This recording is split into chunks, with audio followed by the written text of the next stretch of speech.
जानकी जीवन स्मरण जय जय राम पार्वती पते हर हर महादेव पुंडलीक वरदा हरि विठ्ठल श्री अनंत कोटी ब्रह्मांड नायक राजाधिराज सच्चिदानंद सद्गुरु श्री ब्रह्मचैतन्य महाराज की जय। श्री महाराजांच्या सेवेमध्ये आपण दासबोधातील 7वा दशक पाहत आहे। सुरुवातीचा मंगलाचरण समास सुरू आहे। कालपर्यंत आपण विषय पाहिला की समर्थांनी आपल्याला सांगितलं अध्यात्मविद्या ही सर्व विद्यांमध्ये श्रेष्ठ आहे असं भगवंत स्वतः गीतेमध्ये सांगतात। या मार्गाला येऊन अध्यात्माच्या वाटेवरती चालून अनुभव घेतल्याशिवाय आपण आपल्या सांसारिक सुखदुःखातून बाहेर येणार नाही। आपली जन्ममरणाची फेरी चुकणार नाही। आपल्याला खरं समाधान, खरा आनंद प्राप्त होणार नाही। यासाठीचा एक मार्ग म्हणजे अद्वैत ग्रंथ श्रवण निरूपण या विषयाकडे समर्थ आता वळतायत। माणसाला कुठे ना कुठेतरी सुरुवातीला विश्वास ठेवावा लागतो। जसं गणित सोडवताना आपण क्ष गृहीत धरतो आणि मग गणित सोडवल्यानंतर क्षची किंमत कळते। गोंदवलेकर महाराजच त्यांच्या प्रवचनामध्ये हे सांगतात। तसं अद्वैत ग्रंथ जे आहेत त्यांच्यावर विश्वास ठेवून त्याचं मनन चिंतन करावं लागतं। ग्रंथ कुणी सांगितला याला अत्यंत महत्त्व आहे। ज्यावेळी ज्ञानेश्वर माऊलींसारखे महात्मे ज्ञानेश्वरी सांगतात त्यावेळी ते शब्द ब्रह्मस्वरूपच आहेत। तसंच समर्थांच्या दासबोधाबद्दल आहे, तसंच तुकाराम महाराज, नामदेव महाराज अनेक संतांच्या ग्रंथांबद्दल आहे। संतांचा अनुभव त्या ग्रंथांमधून प्रगट होत असतो। त्या ग्रंथांच्या शब्दांमधून त्या त्या संताची कृपा पाझरत असते, त्यामुळे त्याला महत्त्व आहे। आपलं जीवन पाहायला गेल्यास आपण अत्यंत बहिर्मुख पद्धतीनं ते जगत असतो। आपलं मन कायम वैषयिक चिंतनामध्ये बुडून गेलेलं असतं। जे परमार्थाचा अभ्यास करतात त्यांचं असं कदाचित नसेल, पण त्यांनाही विषयांच्या विचारानं त्रास होतच असतो। इंद्रियांकडे पाहिलं तर इंद्रियांना तर आत्म्याचं ज्ञान नाही, भगवंताचा अनुभव नाही। त्यामुळे इंद्रिय स्वाभाविकपणे बहिर्मुखच असतात। मनही आपलं बहिर्मुख आहे। आपल्यामध्ये विषयाचं चिंतनही सुरू आहे। अशा स्थितीमध्ये आपली बुद्धी भगवंताच्या ठिकाणी स्थिर राहणं ही अत्यंत कठीण गोष्ट आहे। सकाळी उठल्यापासून रात्री निजेपर्यंत आपण प्रपंचामध्ये आकंठ बुडून गेलेलो असतो। व्यवहार, पैसा, आपतेष्ट, नातेसंबंध या सगळ्यात गुंतलेला असताना विचार भगवंतापाशी स्थिर ठेवणं आपल्याला कठीण जातं। काळ बदलला। समर्थांनी ज्या काळात दासबोध सांगितला तो काळ पुष्कळ वर्षांपूर्वीचा आहे। आजची सामाजिक स्थिती पूर्णपणे वेगळी आहे। आज कितीतरी सुखसुविधा जीवनामध्ये आहेत, पण मनुष्य जो आहे तो तसाच असल्यामुळं संतांचा उपदेश सर्व काळी अबाधित राहतो। आजही सुखसोयी जरी असल्या, काळ बदललेला जरी असला तरी काम, क्रोध, लोभ, मोह, मद, मत्सर हे षड्रिपू तसेच आहेत। स्वार्थ तसाच आहे, देहबुद्धी तशीच आहे। त्यामुळं मनुष्याचं दोषयुक्त असणं हे तसंच राहिलेलं आहे। सुखसोयींमुळं उलट बहिर्मुख होण्याकडे मनुष्याचा कल वाढलेला आहे। पूर्वी बहिर्मुखतेची साधने कमी होती, आज त्या साधनांमध्ये भर पडली आहे। मग अशा वेळी तर आपले विचार, आपली बुद्धी भगवंताकडे स्थिर राहण्यासाठी आपल्याला विशेष प्रयत्न करणं गरजेचं आहे। तिकडेच समर्थ निर्देश करतायत। अद्वैत ग्रंथ निरूपण करावं, श्रवण करावं असं त्यांचं मत आहे। भगवंताला ज्यांनी जाणलेलं आहे ते जेव्हा ग्रंथरूपानं प्रगट होतात त्यावेळी जणू भगवंतच प्रत्यक्ष आपल्याला उपदेश करतात। आणि असाच भाव धरून सर्वांगानं या ग्रंथांचं श्रवण घडणं गरजेचं आहे हे समर्थ आपल्याला सांगतायत। आता कालपर्यंत आपण 27 ओव्या पाहिल्या। 28व्या ओवीत आणि त्यापुढे समर्थ काय म्हणतायत आपण पाहूया. या कारणे अद्वैत ग्रंथ अध्यात्मविद्येचा परमार्थ पहावया तोची समर्थ जो सर्वांगी श्रोता. जयाचे चंचल हृदये तेणे ग्रंथ सोडूची नये, सोडिता अलभ्य होय अर्थ येथीचा. पहा, समर्थ अध्यात्मग्रंथाच्या श्रवणाला किती महत्त्व देतात. आपण आत्ताच पाहिलं की आपण कसे अखंड बहिर्मुखच आहोत, त्यामुळेच आपल्याला अभ्यासाची गरज आहे. अध्यात्मविद्या सर्व विद्यांमध्ये श्रेष्ठ खरी, पण आपली वृत्ती तिकडे वळायला नको का? वृत्ती वळली तरी त्या ठिकाणी स्थिर राहायला नको का? त्याकरिता अद्वैत ग्रंथ श्रवणाची मदत होते. फक्त समर्थ म्हणतायत की तो सर्वांगानं ऐकला पाहिजे, अतिशय लक्षपूर्वक एकाग्र चित्तानं ऐकला पाहिजे. जो असा ग्रंथ एकाग्रतेनं ऐकतो त्यालाच त्याचा फायदा मिळतो. तोच त्या ग्रंथामधला अर्थ ग्रहण करू शकतो. ते म्हणतात, ज्याला चंचल हृदयामुळं असं श्रवण घडत नसेल त्यानंही काहीही झालं तरी ग्रंथ एकदा वाचून अथवा श्रवण करून सोडून देऊ नये. आता मला कळलं, आता पुन्हा पुन्हा तेच काय वाचायचं, अशा भूमिकेनं वाचन श्रवण मनन सोडून देऊ नये. आपल्याला कळलं आहे हा सुद्धा आपल्या अहंकाराचाच एक प्रकर्ष आहे. त्यामुळे सावध व्हावं आणि जरी कळलं असलं तरी पुन्हा पुन्हा श्रवण करावं. समर्थ म्हणतायत की वारंवार वाचावं, वारंवार श्रवण मनन करावं, आणि जर असं केलं नाही तर अध्यात्मग्रंथाच्या वाचनानं किंवा श्रवणानं जो अलभ्य लाभ होतो तो होणार नाही. आपल्या अहंकाराचे अनंत पदर आहेत. एक साधं उदाहरण द्यायचं झाल्यास, आपल्यापैकी समजा काही जण 10 ते 15 वर्ष श्री महाराजांचं प्रवचन वाचतायत किंवा ऐकतायत. आता आपण बहिर्मुख आहोतच की, अहंकार पूर्ण कुठे गेलेला आहे, देहबुद्धी आहेच, पण श्री महाराजांच्या विषयी प्रेमही आहे, भगवंताच्या नामाचा अभ्यासही आहे. आता आपण थोडंसं मागं जाऊन जेव्हा आपण प्रवचन ऐकायला सुरू केलं किंवा वाचायला सुरू केलं त्यावेळचे आपण कसे होतो ते आठवूया. वर्षानुवर्ष प्रवचन श्रवण मनन केल्यानंतर, वाचन सुरू ठेवल्यानंतर आज या मितीला आपल्या वृत्तींमध्ये बदल निश्चित झालेला आहे. ज्यावेळी 10-15 वर्षांपूर्वी आपण प्रवचन ऐकायला किंवा वाचायला सुरू केलं त्यावेळचे आपण आणि आजचे आपण यात निश्चित फरक आहे, सकारात्मक फरक आहे. आज नामाचा ज्या पद्धतीनं अभ्यास होतो तसा 10-15 वर्षांपूर्वी होत नसेल. आज जो भाव श्री महाराजांच्या बद्दल आहे तो 10-15 वर्षांपूर्वी नसेल. हा जो फरक पडला तो केवळ अद्वैत ग्रंथ श्रवणामुळं, त्याच्या मननामुळं, चिंतनामुळं पडला.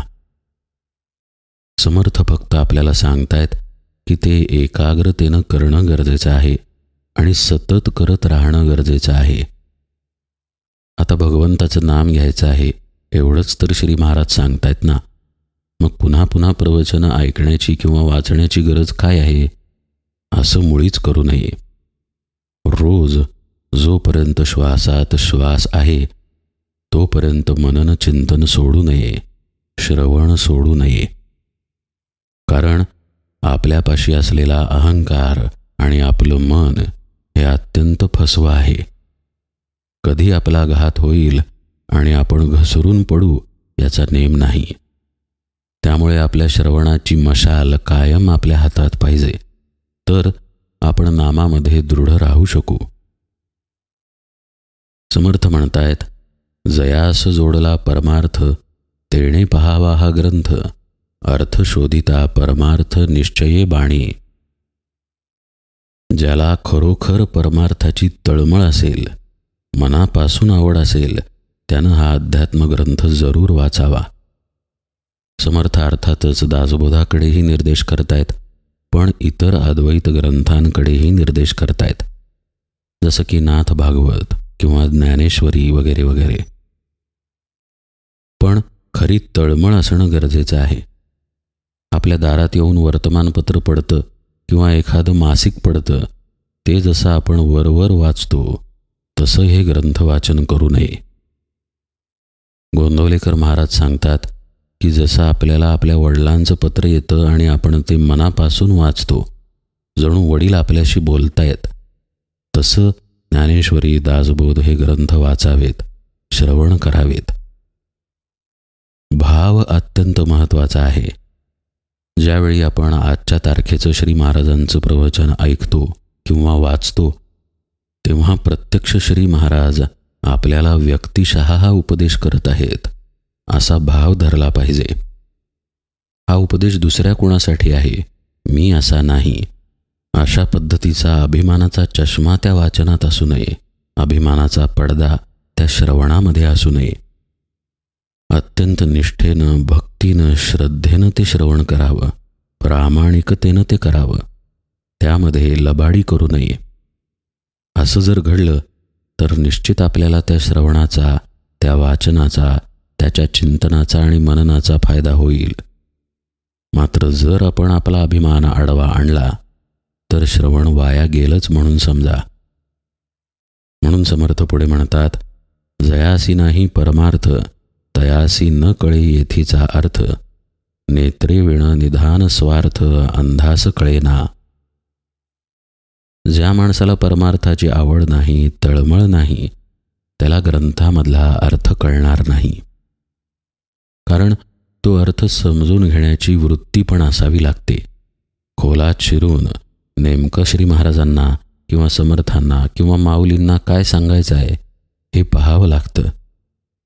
ते समजून घेण्यासाठी आपण स्वतः उत्सुक असावं लागतं. यासाठीच तर परमार्थाची तळमळ पाहिजे असं अलीकडच्या ओवीत समर्थ म्हणाले. ती तळमळ नसेल, ती आवड नसेल तर आंधळ्या माणसासमोर द्रव्यसाठा ठेवल्यासारखं होईल असं समर्थ म्हणतायत. याचाच अर्थ ते आपल्याला सुचवतायत की आपण परमार्थ डोळसपणे करणं गरजेचं आहे. आपण शिष्यलक्षणं, गुरुलक्षणं वगैरे विषय पाहताना बघितलं की परमार्थाच्या खुणा आहेत, परमार्थ मार्गावरचे काही टप्पे आहेत. आपण जर हे अभ्यासले, श्रवण मनन जर केलं तर आपली फसवणूक होणार नाही. जो आंधळेपणानं या मार्गावरती जाईल तो नंतर कुणालाही शरण जाईल आणि स्वतःचं आयुष्य वाया घालवेल. असं घडू नये ही समर्थांची तळमळ आहे. नेमका परमार्थ काय आहे, अध्यात्म साधना काय आहे, सद्गुरूंना का शरण जावं, श्रवण तरी काय करावं आणि कसं करावं, अशा अनंत गोष्टी अद्वैत ग्रंथांमध्ये असतात. या दासबोधातही आहेत. तर त्या तशा तन्मयतेनं श्रवण करणं गरजेचं आहे. हे श्रवण आपल्याला परमार्थ मार्गावरती घट्ट ठेवतं, आपल्याला घसरू देत नाही. एखादी वयस्कर व्यक्ती दुचाकी चालवत असते पहा. एखादा तरुण त्या व्यक्तीच्या शेजारून कसाही निघून जातो, पण ती वयस्कर व्यक्ती अत्यंत जपून दुचाकी चालवत असते. कारण आपण घसरून पडू, रस्त्यांचा काही भरवसा नाही, आपला तोल आता राहत नाही याची जाणीव त्या व्यक्तीला असते. म्हणून हळूहळू जपून जपून ती गाडी चालवते. असं जपून चालायला आपल्याला हे अद्वैत ग्रंथ शिकवतात. सावधानता शिकवतात. कुठे कुठे खड्डे आहेत, कुठे कुठे वळणं आहेत, कुठे आपला पाय घसरू शकतो याबद्दल आपल्याला सावध करतात. यांचं श्रवण मनन चिंतन जर आपण सोडून दिलं तर आपण कधी घसरू याचा नेम नाही.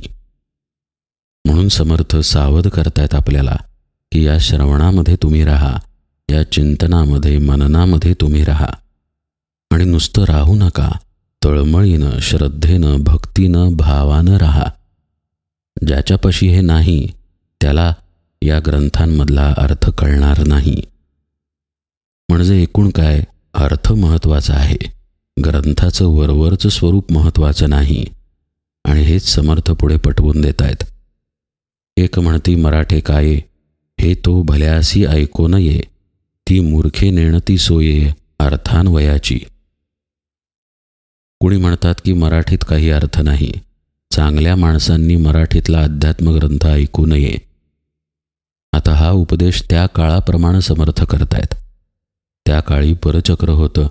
काही जण असं म्हणायचे की मराठीमध्ये काही अर्थ नाही, मराठीतलं काही वाचू नये.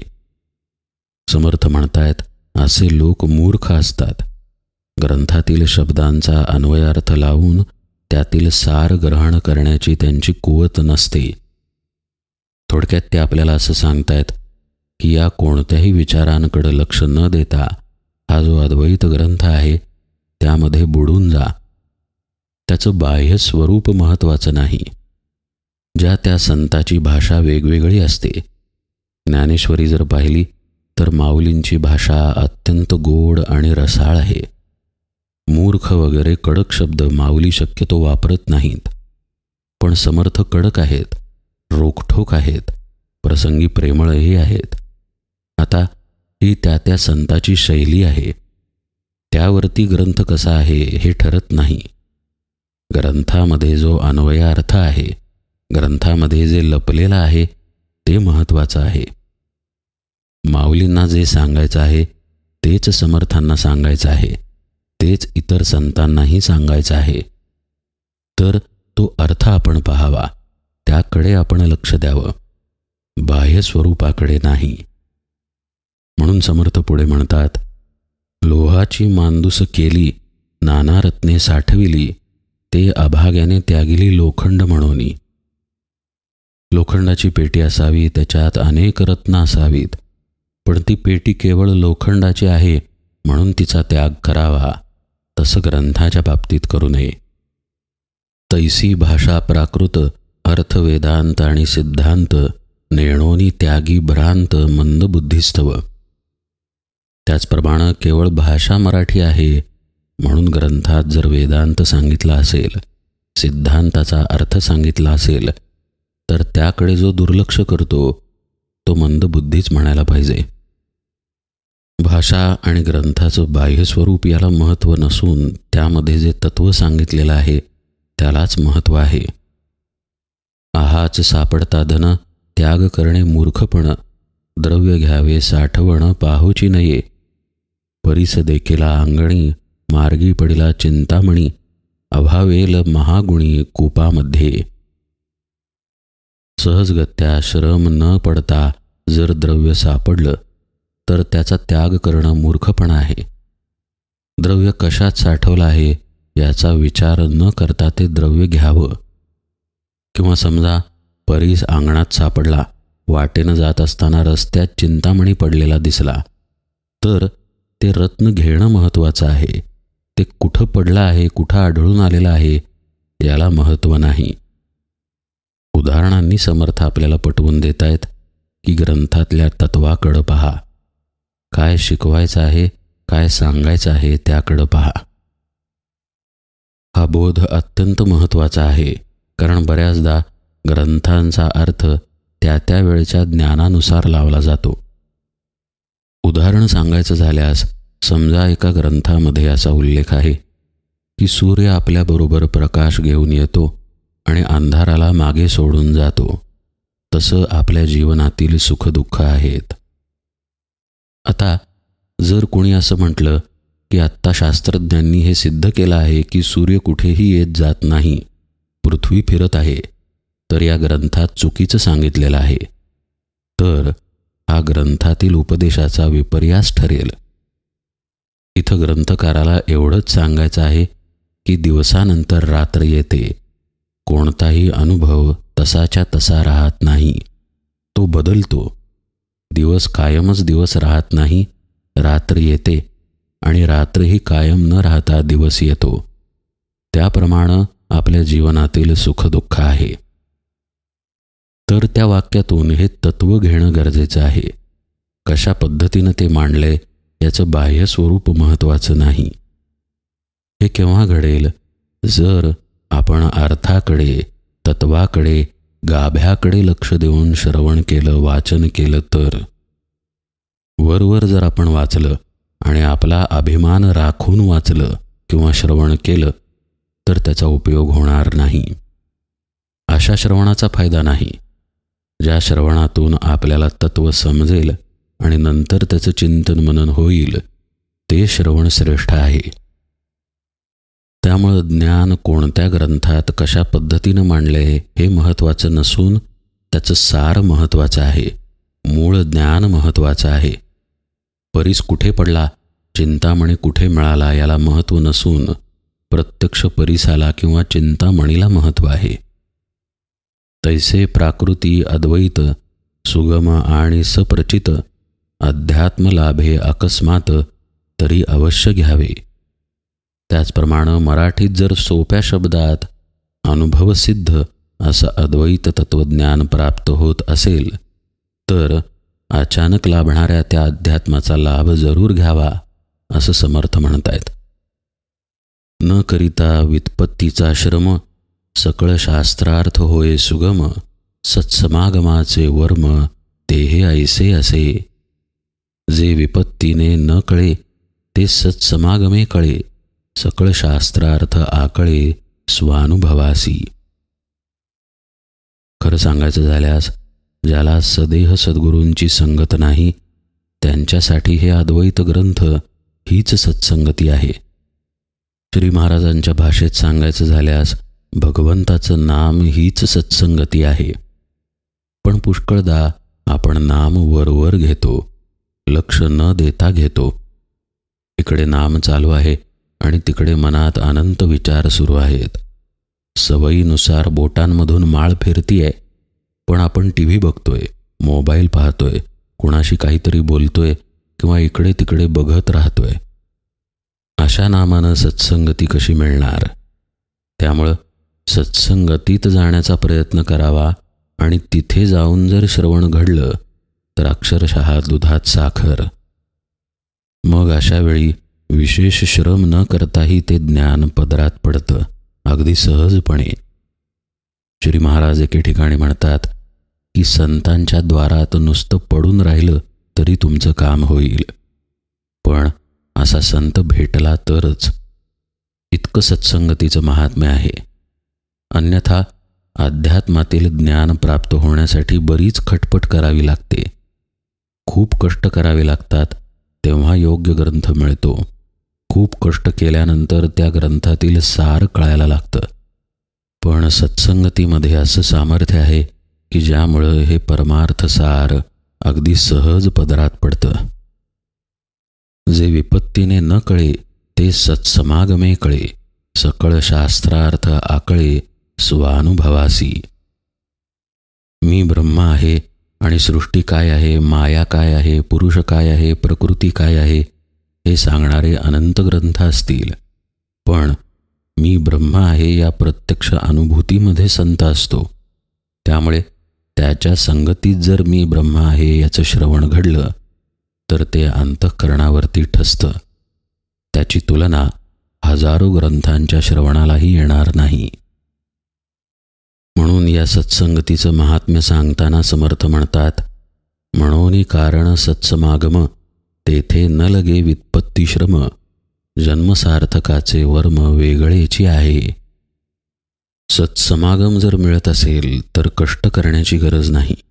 फक्त त्या संतापाशी पडून राहावं, निष्ठेनं त्याला चिकटून राहावं. श्री महाराजच सांगतात पहा, जसा मुंगळा गुळाला चिकटून राहतो तसं सद्गुरूंना चिकटून राहावं. त्यांच्या पायी राहून त्यांच्याकडून श्रवण करावं, त्याचं चिंतन मनन करावं. दर क्षणाला आपला अभिमान टाकण्याचा अभ्यास करावा, नामाचा अभ्यास ठेवावा आणि पुन्हा संगतीत जावं.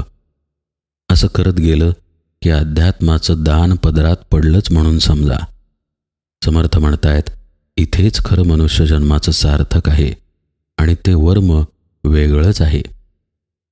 वर्म वेगळं आहे म्हणजे या खुणा ज्याचा तोच जाणतो. रामकृष्ण परमहंस भेटल्यानंतर नरेंद्राचं जे समाधान झालं ते नरेंद्रच जाणतो. लहानपणी गुरुशोधार्थ श्री महाराज बाहेर पडले, सेतू हिमाचल फिरले, अनंत कष्ट उपसले. तुकामाईंना पाहिल्यानंतर त्यांना जे वाटलं ते त्यांचं तेच जाणतात, ते आपल्याला कळणार नाही. म्हणून हे वर्म वेगळं आहे. आपण अखंड चंचल आहोत, बहिर्मुख आहोत. आपल्याला रस्त्यावर राहण्यासाठी श्रवणाची मननाची अत्यंत आवश्यकता आहे. पण जर भाग्यवशात सत्संगती मिळाली तर तिथेच जन्माचं सार्थक आहे हे निश्चित. पुढे समर्थ आपल्याला काय उपदेश करतायत ते आता आपण यथावकाश पाहूया. आज निरूपण सेवेला इथेच विराम देतो. जानकी जीवन स्मरण जय जय राम.